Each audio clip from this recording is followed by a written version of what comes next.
signed up for the Positive Coaching Alliance's, the PCA Double Goal Coach Workshop, then you're in the right place. If you signed up for the Porsche Club of America's free car giveaway, where the 4 cars were given last night, that was last night. So I do apologize if there was a mix-up for you. No, just kidding. Just kidding. There were only 3 cars given out. But no, this is the only PCA in town. Basically, so you're in the right place. What I'd like you to do to start is to sign up to today's workshop. We don't have a sign-in book, but we do have online. So if you could take out your phones real quick, what I'd like you to do is text to the number that you see there. I'd like to put you in the course number. So hashtag the course number, first name, space, last name, and email address. So what this will do for you is give you a nice certificate. It'll be emailed to you, suitable for framing. It'll also give you access, more importantly, to the online portal for the PCA, so the PCA Development Zone. And that's got a lot of great information from coaches, section on parenting with athletes, and you know, it's like a WebMD of coaching. And so welcome to the family. So once you're logged in, you're part of our PCA family. A little bit about me. My name is John Sorensen. Like many of you, I wear 2 hats, 2 roles, as a business person and also as a coach. And of course, they often overlap. On the business in Manhattan for over 25 years, a lot of that time is spent in sales and sales management. And so for me, selling, how many people out there are in sales? I see at least, oh, very good. Okay, so we have some in the crowd. So you know, selling is very competitive. Like either you're competing against yourself, you're competing against your colleagues, but in a good way, because you're driving revenues for the company, or you're competing against other regions too. And I love competition. So that falls into the line of coaching as well for me. I've coached youth sports for over 16 years, from every level, from the age of 5 up through high school. The last 2 years, 3 years actually, I was a middle school coach, and I'm currently a varsity baseball coach in Manhattan for a private school. I also do have a training business. So for the last 5 years, I work one-on-one with kids. I do that 12 months out of the year on fields and in cages. And I've been able to use a lot of the tools from the PCA, especially in the one-on-one training, to really help kids, because a lot of parents bring me kids that are kind of like lost a little bit, their confidence level is down, and so I really try to work on that with kids. I also have a men's team. So for the last 30 years, and this is the competition part too, I've been playing baseball and running a team, and this is actually a photo of our team with our kids from September. So we won our league championship. So this photo was taken right after we won. And I have to tell you, there's nothing like winning. I was on cloud 9 for probably about 4 or 5 weeks after we won. And we celebrated, and we had trophies and awards, and it was fantastic. So to start, I want to let you know, this is going to be an interactive workshop. It's really important. It's not just me standing up here talking about the PCA, but also how we use the PCA in terms of our practice and practical use. So I have a question for you, and I want you to think about a coach that you had when you were growing up that had a real strong influence on you beyond sports. So actually, to this day, they might have given you that extra confidence for you to actually go out in the world, in college and in business. Think for a moment about a coach like that. Show of hands, how many people can think of a coach like that? Okay, great. So almost everybody in the room. So that kind of points to actually the impact that we have as coaches on our kids, right? In terms of the difference that we can make. So you might not remember exactly what that coach told you, you know, in terms of performing and drills and what you did in practices, but you will remember how that coach made you feel. So, you know, that shows you that kind of impact that we have. And we know that sports right now, what's happened is kind of the numbers have been, you think the numbers since 2008 to today, have been more activity with youth sports or less? More kids participating? And when I say youth sports, I mean the age of 6 to 12. Do you think the numbers are higher in 2008 or lower in 2008 than they are today? I think they were lower, 2008. They were lower. Mm-hmm. Actually, they were higher.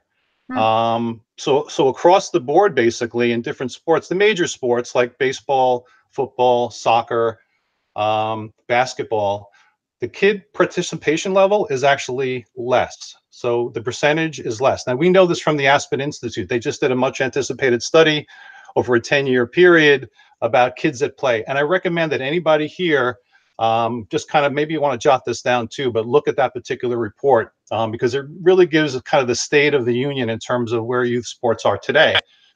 Now, one of the reasons that's cited for that is coaching. So the lack of actually educated or trained coaches. And that's kind of where the PCA comes in. And so who are we? So we started back in 2008. I'm sorry, 1998. So we've been around for now 20 years, celebrate our 20th anniversary. Started out in Stanford University by a fellow named Jim Thompson, who's still the leader of our organization. So that kind of shows you the continuity that we've had at the PCA over the years. We've trained over 3,500 organizations over that period of time. So it's been a real movement from the lowest level of sports up to college level. And we have 20 chapters now across the United States, which is awesome. So we cover every corner of the US in terms of conducting these things that you see here on the screen. And these are just annual numbers that you're seeing here. So positive coaching. When I first saw this, that positive coaching, gee, that could be like a coach that would just say, kids, we just lost 16-0. Great game. Who wants ice cream? That could be a form of positive coaching, but that's not what we're referring to here. But I want you to think about for a second what it means to you. Positive coaching. What comes to mind? You think about a coach that's positive. What are some of the attributes that coach has? Anyone? I think they're encouraging, high energy, uplifting. I don't know if go ahead, Em. I think a positive coach makes you want to perform better. That's a great answer. So they're all good answers. We could put all those answers on our slides, basically. The PCA, just a statement across the board, is creating an atmosphere that supports best possible performance. So performance, increasing performance. So positive coaching could actually improve performance. This is a great concept. We know that a #1 motivator of getting peak performance is improving. It's progress. Think about the first time that you got in a car, you started driving. By the time you parked that car, you were motivated, right? You said, man, I learned a little bit along the way here. I want to get back in that car and I want to drive again. And that's the same way with kids. We're trying to give kids the opportunity and the environment where they can improve and they can continue on in sports. Because just a quick thought and question for you guys, from the age of 6 to 12, youth sports, by the time kids turn 13, what percentage of kids do you think are still playing sports? Just a guess. I'd say 50%. 50%. That's a great guess. I agree with Anybody Kelly. else? 50. 50%. You copied the answer. That's good. So actually the number is 70. 70% of kids stop playing youth sports. Now there's a lot of different reasons why that is, but what we know is that the 30% of kids that continue, based on studies, those 30% that continue to play sports actually have better relationships. They have a wider net of friends. They do better in school.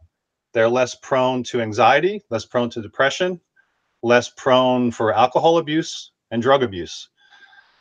So that's big. So the PCA is really working at kind of changing that number around so that it's 70-30 the other way. I mean, there are factors again, but coaching does have a role in this in terms of how we influence our kids and keeping our kids in the game. So the power of positive. Dr. Barbara Fredrickson is actually on our national advisory board.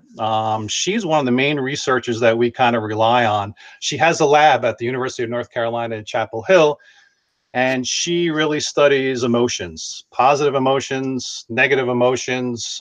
She does a lot of case studies. She's written several books on it. And what she has found is that basically positive emotions actually allow you to grow and learn new skills. Negative emotions tend to weigh you down. So we talk about it like a downward spiral.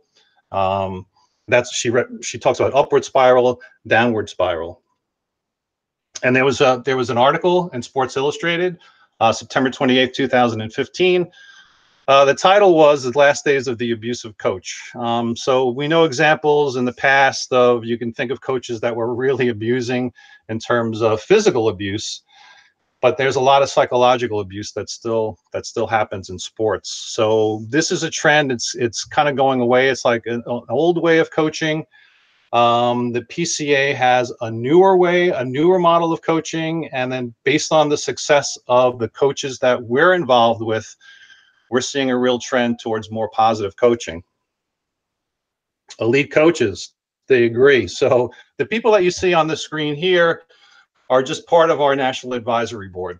And we're really proud that they believe in the mission of the PTA, and they're volunteers. We have about 190 at the last count, but I've counted on our website, National Advisory Board members, and they run the gamut from professional coaches to college coaches to professional athletes to Olympic gold medalists to sports psychologists and to psychologists. And they provide a lot of the input that we use in terms of the tools that we go out and work with coaches and work with athletes. And, you know, I mean, if you look at that, their job is to win, but they have a way of actually, and I think one of the young ladies said it in the class before about motivating athletes to perform in the right way. So what negativity does, you can see, not spending too much time on this, but Ken Rivera, the National Advisory Board, he passed away in July. I actually had the pleasure of actually seeing him at a baseball conference talk about the mental approach to sports, and he had us doing all kinds of stuff in the audience, closing our eyes and imagining, and it's really effective. He wrote a book called Heads Up Baseball. It's like a little Bible for me that I bought many years ago. He's got a later version called 2.0, but I highly recommend, if you can, get a copy of this book. Ken was at Cal State Fullerton. I'm not going to get too much into detail about this part right now because we're going to talk about it in the next section. But he was approached by the baseball coach at Cal State Fullerton. The team was 15-16 in the middle of the season. They were a pretty good team. But what happened is they brought him in to kind of work and talk to the guys and give them some tools to actually help them perform better. I'm not going to give away what the tool was. But as a result of that tool, the team went 32-5 for the rest of the season. They went to the College World Series and they won the national championship. Huh. And when they celebrated that championship, they brought Ken in. They said, "Hey, look, you were a big part of this. And it was really meaningful what you did.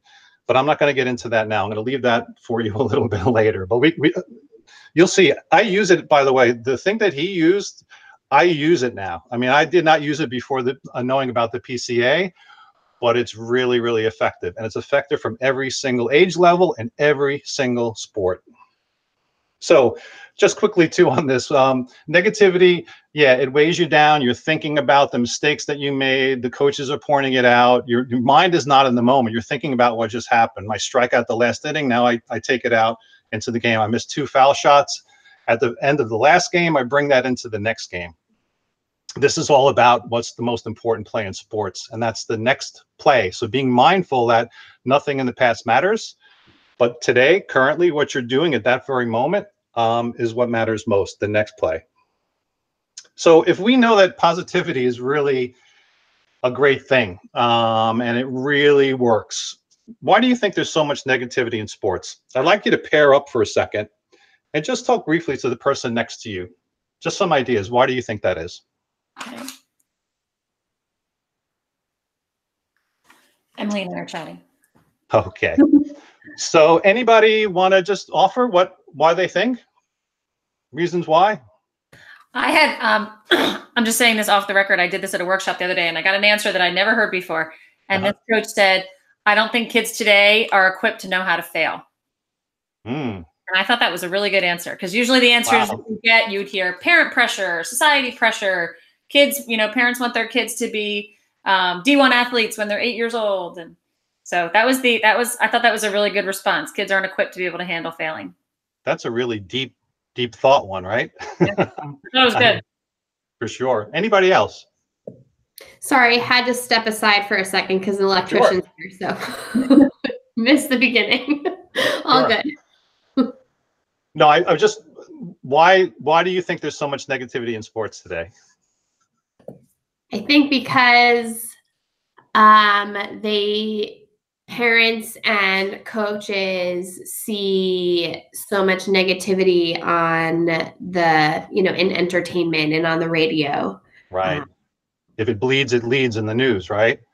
It's just very one positive story and 25 negative stories. Absolutely. And the pressure to win. I think that's another one too. Like even at the youth level, coaches feel that there's so much pressure to win, but only one team is going to win at the end of the year, basically. And you think about, the 80-90% of the other kids that are not going to, what lessons are we teaching them? So PCA's vision, basically a combination. Jim Thompson mentioned this at the very beginning when he was conceptualizing the PCA. He sees sports as a development zone. So learning life lessons. So like you have in school, like you have maybe in your place of worship, you have in your home, you're learning life lessons. The field, the sports field, I'm saying baseball, sorry. The sports field is really a forum to learn life lessons, so that, if you're in the audience, your kid is in the audience later on and there's a PCA workshop, and one of the kids that you coach now is an adult in the PCA workshop, and they think of a coach, it'd be nice if they thought of you. So that's our mantra: better athletes, better people. You'll hear that a lot. You have the support from the PCA. I have a book here, holding up the book. This is something that I've earmarked, I've highlighted. It's a quick read. It's a little over 70 pages, but it's really a good go-to book to go back to find out about the tools and sharpen up a little bit. And you can, by the way, you can always email the PCA with any questions you have, because we also would like to know if some of the things that we're talking about are actually working for you. You'll have support from us all the time. So this is according to kids. What makes a great youth sports experience for kids? What do they say? What do they think? Take a moment, pair up, and talk about it for a bit.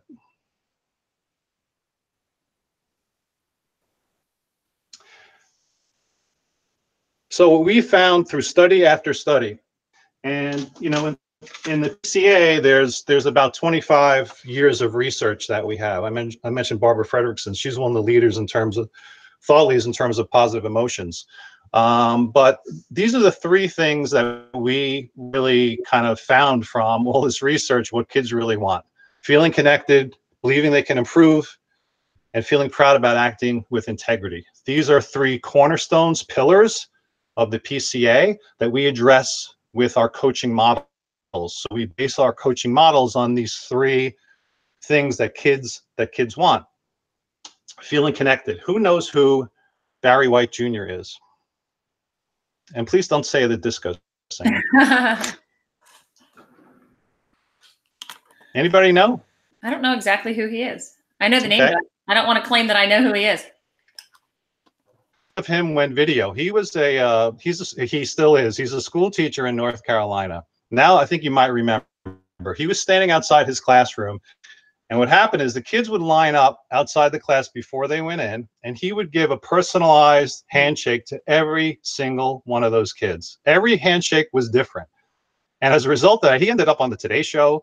He ended up with his own, I think, blog, and he's got his own website. But he espouses really the connection with kids. And if you think about it, the connections that he made individually with those kids, how do you think those kids feel when they walk into that classroom? What do you think they're feeling? They feel cared for. They feel important. They feel special. Yeah, absolutely. So actually his principal, I have a quote here from the principal. When kids know their teacher cares, they are attentive, engaged, and driven to be successful. So we could flip that with coaches. When kids know their coaches cares, they're attentive, engaged, and driven to be successful.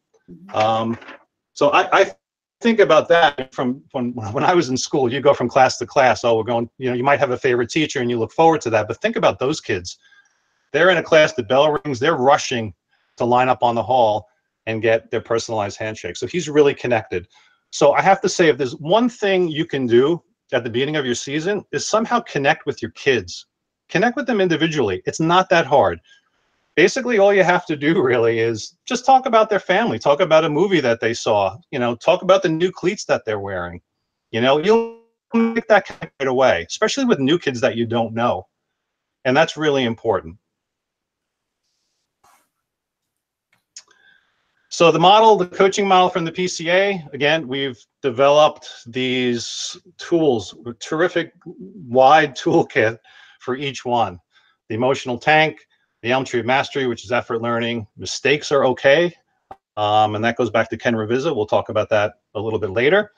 And then honoring the game with integrity, being just a good person, right? Respecting your opponents, the officials, your teammates, and yourself.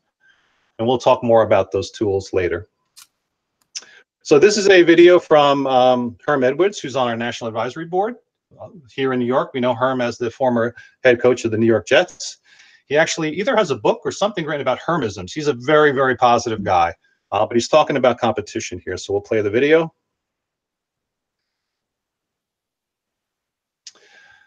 So this slide says, when the book of your life is written, will it say that you made a difference? I like to kind of flip that around. What would you like people to say about you? Your life is written. When you're done as a coach.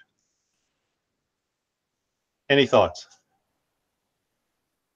Yeah, I've thought about this a lot, and I would like the kids to say that I made the sport fun. I helped bring out the best in them, help them to believe in themselves, and just love being part of a team.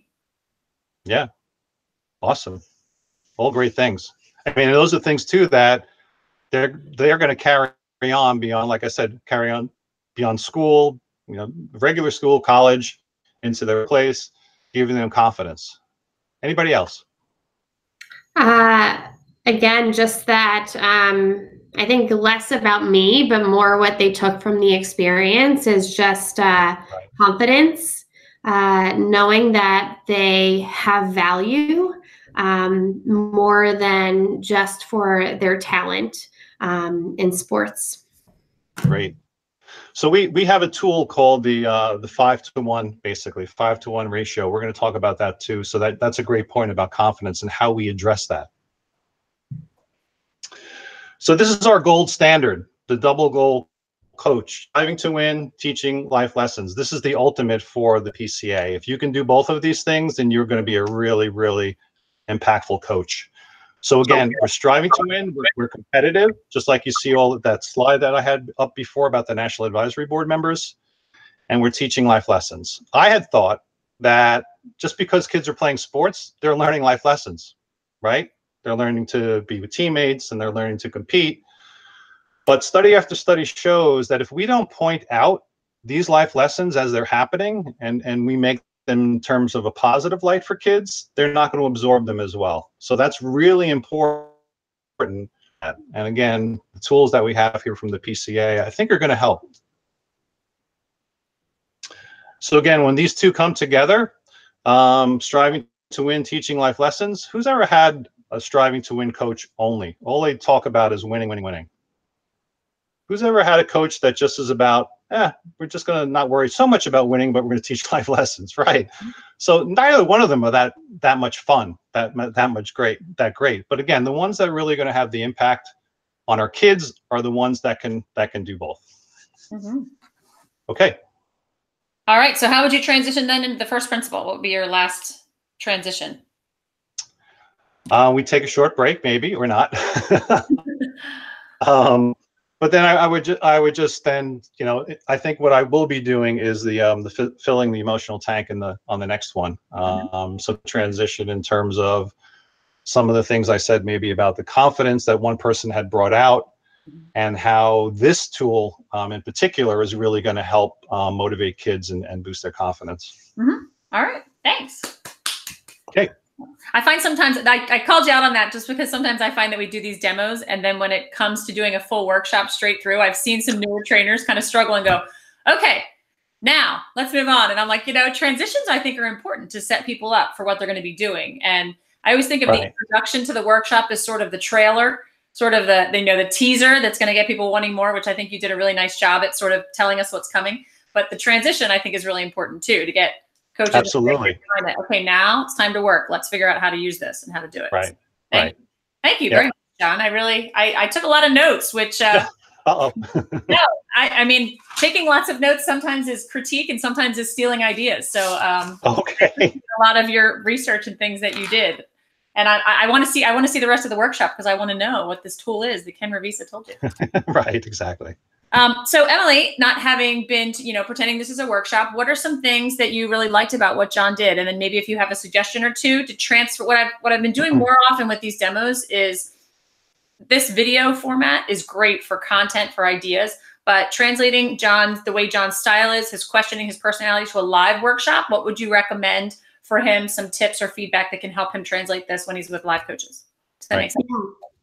I just was so amazed just by the amount of knowledge, John, that you have, and examples about each area that's brought up with the slides, from, kids 8 to 12, and from, 2008 between, 2018 in terms of the amount of kids that participate, and Ken Ravisa and just about his experience, and hearing that you saw him in person was great. And just the diverse but also full amount of examples I think was wonderful, and is not always something that I think our trainers always have. So thank you for sharing that. Thank you. I loved at the beginning that you immediately started with a joke. And I also love that you had a picture with you about the teams that the team that you're coaching. I thought that brought a really great personal touch. I also loved, being in the role that I am, that you brought up the book and had it with you and referenced it during the workshop, because in some of these, some people will have the book, but often, in other times they won't. And so being able to reference it as a tangible resource is really helpful. Right. I guess the one area that I would like to see is just being mindful about what the audience's experience is like as you are presenting. So it's great to have so many examples, but we haven't even gotten into the tools yet. And so making sure that you understand that, the slides are in the order they are because of the transitions to create that experience. And so just be mindful of those examples and use them to really hit on the points that we want to hit on, such as filling the emotional tank when those slides come up. Right. What do you think, Kelly? I agree. I agree. The first, I always write like comments on the sides, and I just think it was meaty. And I think that, it might be kind of a funny word, but I think Emily's right. Like when you have your own examples to back up, excuse me, to back up what's being said, I mean, you can tell you did your homework, and it makes it super interesting because it's not just what's on the slide. And I think, John, I really appreciate that you did that. The study, the 2008 Aspen study, like I'm ready to look that up because I want to see that. And I think that's something when you even said, like, write that study down, check into that. And I like that you appreciated that you're not going to tell us, 15 minutes about this study. Well, that's right. That's a great point. And just getting back to the joke, I remember, Kelly, in New York, when you had said jokes are okay, humor, as long as it's safe, right? Yeah. That's always important. But the Aspen study, there's another point, and I might have gone too long because this is 20 minutes. I realized I time myself several times, and I was usually over a little bit. Yeah. You're like 25. It wasn't there's some great points about the Aspen study in terms of comparing, youth participation with video games and what video games give kids, you know, the opportunity to have fun, be with their friends, to compete, to give input into what their experience is, and to not have parents looking over their shoulder and critiquing them. So then I would compare that to sports, for example, and say all those things are true except for that parent part, you know, that coaching part that looks over kids. And we've got to change how we actually look at kids and how we deal with kids. So yeah, that was part of it. Yeah, it's very interesting. And what was the year of that study? This year. It came out this past year. Yeah. Yeah. Excuse me for a second. I just need to step away because I need to check in with my electrician. Okay, Emily. No, I think that was really great. And interestingly, I'm actually going to Bermuda this weekend to do a workshop for PCA. And I was on the phone yesterday with the government of Bermuda because the government in Bermuda owns the sports. Wow. And I said, what's the biggest difference between sports in the United States and sports in Bermuda? And he said, the coaching. He said, you know, really the coaching in Bermuda is not until they get to like the high school, middle school and high school age. It's really just about supervision. So the coaches are much less pressure, much less critiquing, much, you know, we know the kids should be having fun. Once they get to high school, middle school, high school age is when we get, you know, more intense because he said, unfortunately, a lot of people are trying to get off the island with sports. So it's hard to get off. Right. But, you know, I just started thinking about that. Like if coaches are really just supervisors, while kids are running around with a soccer ball on a field until they're 15 years old, 14, 15 years old, they're going to enjoy the sport. It's like, you know, playground ball is so much more fun for kids than, you know, I do appreciate that. I thought that was great. I also like, just nobody will ever call you out on this, but there's 18 chapters right now in PCA, just to let you know, instead of 20. Just a little detail. Oh, did we lose 2? No, we've only had 18.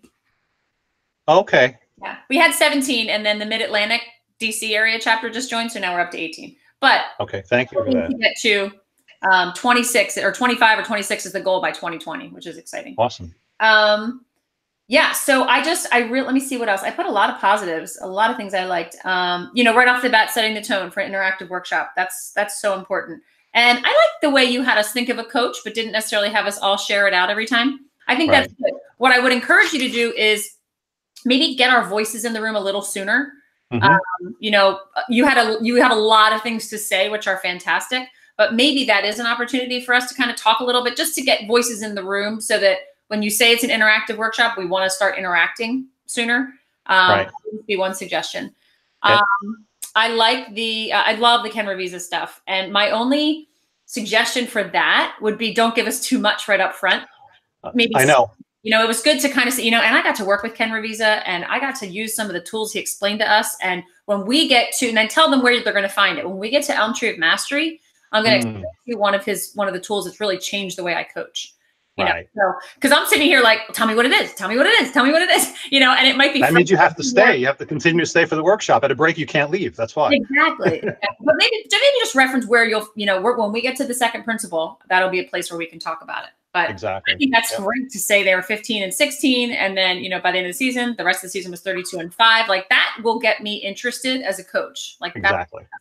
I also wrote down, now that I'm thinking about it, when you brought out your picture, I think that's an awesome way to bring in the fact that about the role of winning, that winning is important, that at PCA, we are about the competition. We are about the winning. You know, here we won the championship over this. I am definitely going to tell you winning was exciting because 5 weeks later, I'm still gloating that we're still, that we won. I think that's important to bring. It's always good to bring out that value of winning. And that might be a great segue to do it. And that's a balance too, for all the other things that we're saying, you know? So, exactly. So I really like that too.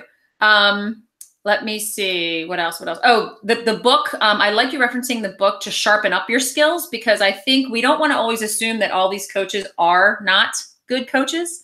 Exactly. Sometimes come in with like this, you know, we're all going to make you better. We're going to make you great coaches. You all might be negative. You all might be screaming. And it's good to assure them that, you know what, there's a lot of things you're doing already that you're doing well. And so this book has a lot of resources to sharpen up your skills that you're already doing really well. So I thought your tone was really good with that. I love bringing in the North Carolina teacher. I had no idea who he was. I was thinking a sports person, but then as soon as you said that, I was like, oh, I definitely know who he was.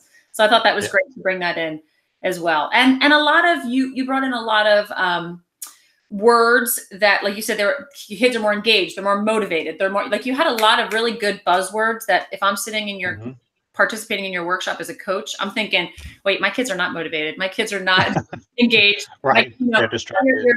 You're giving me solutions, or you're going to be giving me solutions to a lot of those issues that you're bringing up right there.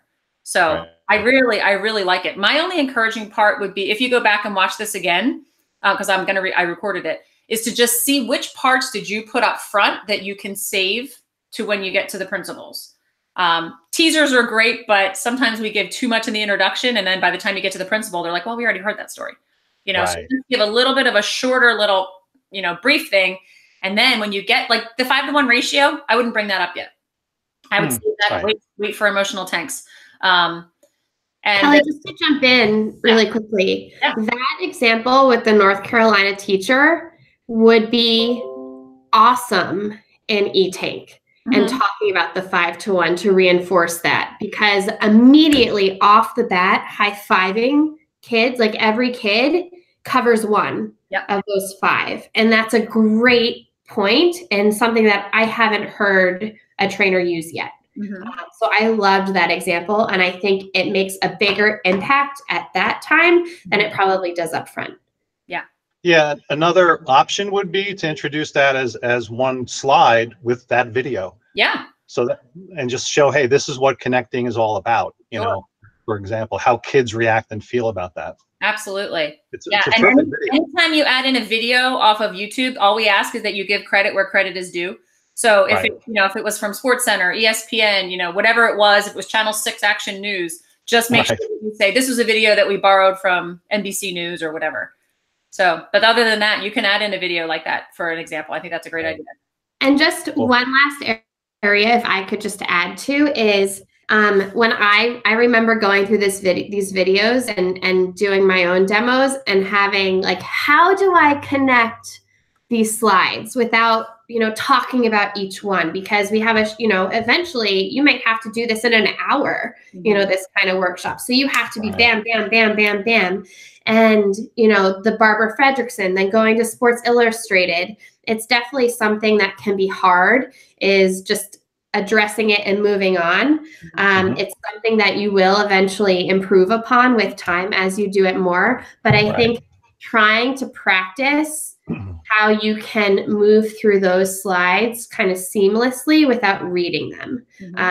It's difficult, but it's definitely something that will benefit you when you get to the end and honoring the game. Right. No question.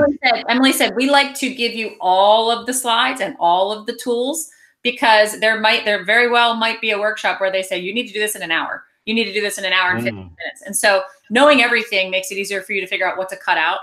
So I think, I think it's better to have all the knowledge so that you can remove some of it than only train of it, which, I think that's a good suggestion, Emily. And I mean, I'm the first one to say we have way too much in the intro to this workshop. When I do a workshop, I take out probably half of these slides just because it's too much. It's too much stuff, but I say them. I talk about some of the things. I just don't have a slide to show it all the time, because if not, I'd be like click, click, click, click, click all the way through. But again, you'll get comfortable. Some are more important than others, clearly. I mean, the Sports Illustrated one to me is always kind of like the end. There's really no end to the abuse of coaches in a way. I mean, we're saying that's the end, but we're the PCA. So if there's no abuse of coaches, then why are you guys here? Everyone's wonderful. So no, I agree. And, every couple years we do revise these workshops. And so it's imminent. It's coming that we are going to start, revising these and making them a little more streamlined. Right now, we're going to stick with what's here. But it's also, I've seen more trainers skip over the Charlie Marr, Ken Ravizza slide real quickly. And I think it's a good point to say, that's something that touched a nerve not a nerve, but it was something important to you. And you spent time on that slide, which was fantastic. So I'm glad that you have it in there, because for some people, that's like, I want to talk about Ken Ravizza. And other people might be like, yeah, this is what they say. Why is negativity a problem? So I think it is good to touch on the strengths of the trainer as well, to have different things in there that are important.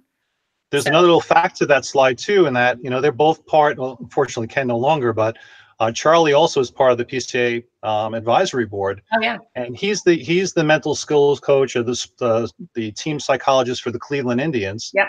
And in 2016, Ken actually worked with the Chicago Cubs a lot. And if you know, when Ken had passed away, there was a lot of stuff from Joe Madden and Rizzo and players saying, gee, how helpful he was to me in my career. Yeah. But those two teams met in the World Series in 2019. So that's a very positive point in terms of what they did to help, you know, their players get to the ultimate level. And they played against each other. So that was pretty cool. Yeah, PCA loves that kind of stuff. When the National Advisory Board members are both in a championship, or you get like, you know, Brad Stevens and Steve Kerr. Yeah, bring it on. You're both PCA. There's no losers here. It's all good. Well, John, exactly. I'm really excited to see what you do in one of the principles, because the principles section is different, because that's where we want, as you said, we want the coaches to practice these tools. Just like I tell people all the time, we don't want you to just give information. We want the coaches to be able to actually practice the language they would use, and use an example from your sport. And how do you get a kid that's unmotivated to be motivated? How do you get an underperforming team to perform at their best? So it's not just a matter of information like this intro is. It's really getting creative with how do you get coaches to actually understand these principles and put them into practice and want to put them into practice. Yeah, absolutely. All right. We're excited. So let us know when you're ready. I give you the opportunity. The next part is the final. Before we'd send you to a live workshop, if you want to do a practice session before that, you're welcome to. Or if you want to just go right to the final, you're welcome to do that as well. Okay. Timing wise for the month of December, is it because of holidays and stuff you guys are kind of slammed for time, or do you have, is it more open? I would say up until the week before Christmas. I mean, I'm working up until the 21st. So it's actually probably easier because the workshop load starts to slow down as it gets closer to the holidays. So it doesn't really matter either way. Okay. Yeah, I'm shooting for the next 2 weeks for that. So that's perfect. We're excited. Thank you, John. Okay. Thank you so much. I appreciate the feedback. Really. I'll send you the recording. Okay. Thanks, guys. Thank you.